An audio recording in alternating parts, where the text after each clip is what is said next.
is a culture that existed about the same time, but farther to the south, down in Georgia and Alabama, and along the Mississippi, of course.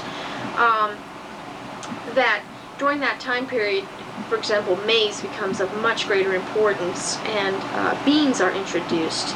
And maize and beans are, of course, interesting because when you combine the two, you get a complete protein. So it's a big boost to your diet if you have both.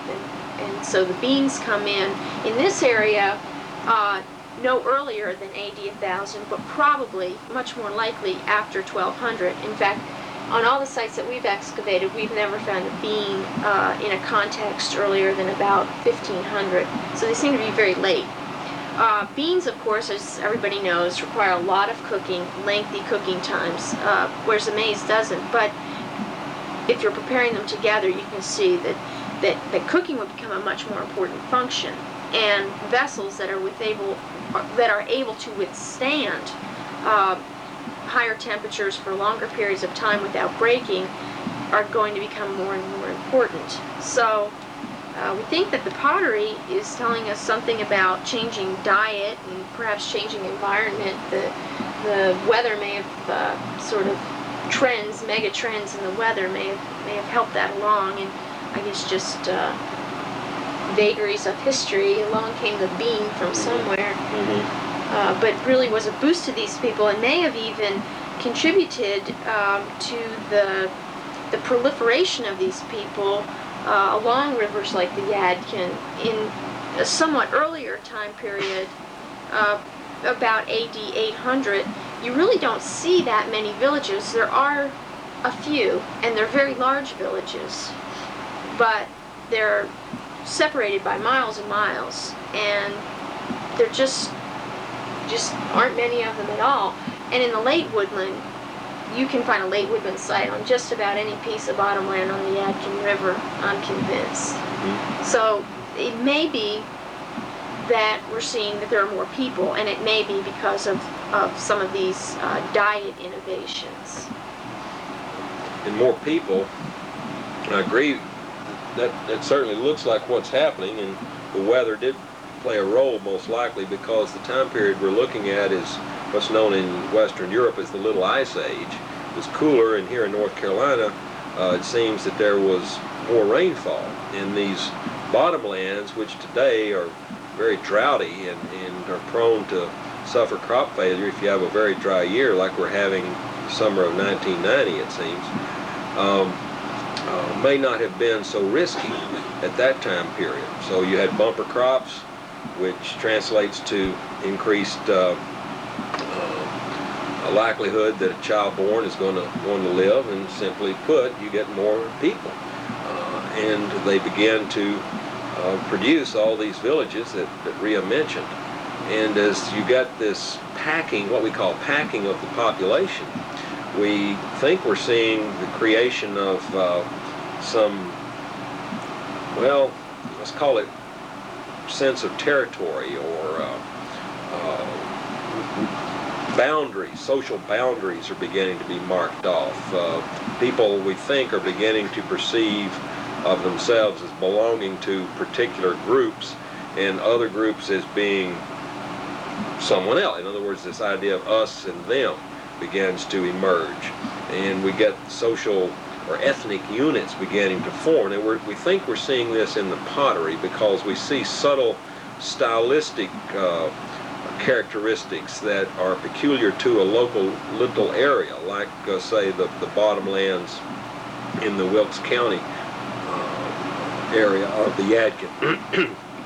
So this is of interest to us, because once again we're seeing a relationship between dietary regimes and demographic results of those dietary regimes, and social systems that are emerging, and even ideological constructs that probably are a result of social processes.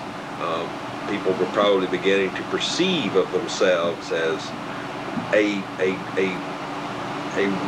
unified culture group. that's better than the neighbors. You see, the neighbors would be bad people, and we're good people. Everyone does this, of course. It's part of our own cultural system. And this is of interest, of course, because this is a much more important problem than just how did the Indians live here in Wilkes County. We're really talking about patterns of behavior that are pan-human, and what causes these patterns of behavior to emerge. I was going to say that's one reason why this boundary with the Cherokee has become so important to us. This idea of an ethnic boundary being there, that there's something at stake that you're competing for. In this case, I suppose it's land, and that somehow it's worth taking some extra time and energy to mark off your ethnicity, to sort of stake your claim, which is why Wilkes County is so interesting, because it lies right in the middle of this zone where this tension that we think we don't know. I mean, we're just beginning to look at the problem, but whatever it was, some sort of mediated tension between these groups must have existed in this area. And the pottery at this site has been very interesting. We've been kidding around on the site that we're going to have to think of a new name for it, because it's not exactly like the pottery that we've seen downstream, but on the other hand, it's not at all Cherokee. It's definitely in that Siouan tradition. But what we're finding that we didn't expect is that the vast majority, if I had to guess, I'd say it's about 80% of the pottery contains little pieces of soapstone. They were using that as a tempering agent. You have to add something to the clay in order to build a pot. And these people apparently were very fond of soapstone. What that's telling us exactly, we don't know. They do use quartz, which is exactly what the Siouan Indians downstream, say in Surrey County or Yadkin County, that's what they were using. So we see a little bit of that here, but on the whole, this is a little bit different. We'll know more, I suppose, in a couple of months. Mm-hmm. Yeah, well, they must have been marking their groupings somehow by some cultural mechanism, because the Cherokee had been in the mountains for a very long time, and the Siouans had been in the Piedmont for a very long time. But you get into the historic period and you don't get some blurring of the two. The line dividing them is still very sharp in the historic period. They both had their distinctive traditions. So something was maintaining that cultural boundary there. And one way to maintain a sense of ethnicity, one way to maintain a sense of belonging to this group and not that one, is to have a distinctive set of behavior patterns that you go through every day. We decorate our pottery this way, not like those people in the mountains. We bury our dead this way, not like they do. We build our houses like this and not like that. And that sense of tradition that belongs to a particular group reinforces this notion of ethnicity.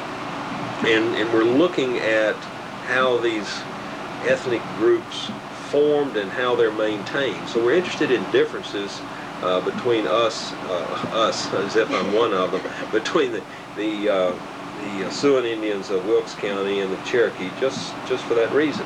How are they different, and so how are they maintaining this boundary we're talking about? We may get a clue also from the physical remains of the people themselves. Human remains can carry coded in their bones certain information about their ancestry and about their genetic relationships with other groups. And so peculiarities of the teeth, certain characteristics of the bones in the skull, and certainly such gross measurements as height and general health of the population. All of this can be determined by looking at the human remains and compared to neighboring populations. And if you're keeping yourself separate by cultural boundaries that you've created, then that should be reflected in your biological characteristics. You're not choosing a mate from this other group because they're them and you're us. And this tends to produce a distinctive biological characteristics of each group, just the way you can go to Europe today and find that certain ethnic groups, such as the Jewish people of Eastern Europe, have maintained a certain distinctiveness of their culture and of their biology for a very, very long time, even though they're in the midst of a quite different population. And so we're fortunate when we do find human remains to be able to look at that set of data, and it can augment the data that we're deriving from the artifacts themselves, like the pottery and the stone tools and so on. When he begins work on the site is to establish a grid system. This means that we position these stakes using a transit along a north-south, east-west line, and each stake has its own set of numbers for the north-south, east-west coordinates that it represents. And using these stakes, then, we can map in and determine the location of all the artifacts that we find, as well as what we call features, which are things like trash pits and post holes the Indians dug. And the relationship between artifacts and between features and artifacts often assist in understanding what these artifacts were, how they were used, how these features were used. For example, using our grid system, we map in the location of all the stains that we find that probably represent rotted out posts in the ground. When you put all this information together, you can begin to see a pattern emerge, indicating that at this site at least, the Indians seem to have constructed an oval house about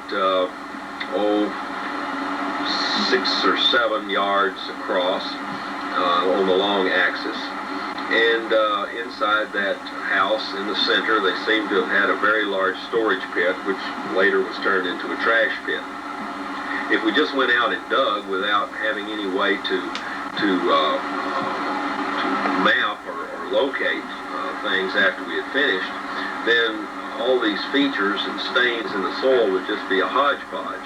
But by mapping them in, we can begin to see these patterns emerge. We need to do this because when an archaeologist digs a site, he destroys it. You can never dig it a second time. And by mapping in precisely where everything came from, we can then use these data, enter them into the computer, and it will show us what we have found and where it was located. In essence, we can recreate the site on paper or on computer tape. And this is of great value when you're trying to understand how the Indians utilized this immediate environment. We use several methods of data recovery in the field for the materials in the plow zone, which is the upper 30 centimeters or foot of soil that's been churned by the plowing, modern plowing. We sift the soil through quarter-inch screens. We call it dry screening, using shaker screens. And once we get into the trash pits, where you don't have the plow disturbance, we take the soil and we water screen it, dump it in a sluice and hose it down with a jet of water, washing the muddy water through window screen. And this allows us to recover much smaller specimens without slowing us down a great deal. The water helps a lot. Some of the soil from those trash pits is taken to another recovery system called flotation, which is essentially a vat of water with a very slow current. The soil is poured into the vat and gently massaged so that particles of charcoal will float to the surface and be carried off by the current into a set of graduated screens. The upper screen is window screen and the lower screen is parachute cloth, which catches even the tiniest particles and allows our ethnobotanical study to proceed without having to deal with a lot of broken up seeds such as the water screening produces. And this ethnobotanical study, which Rhea has been working on already here, is what produces the best information on diet. Here we get the persimmon seeds and the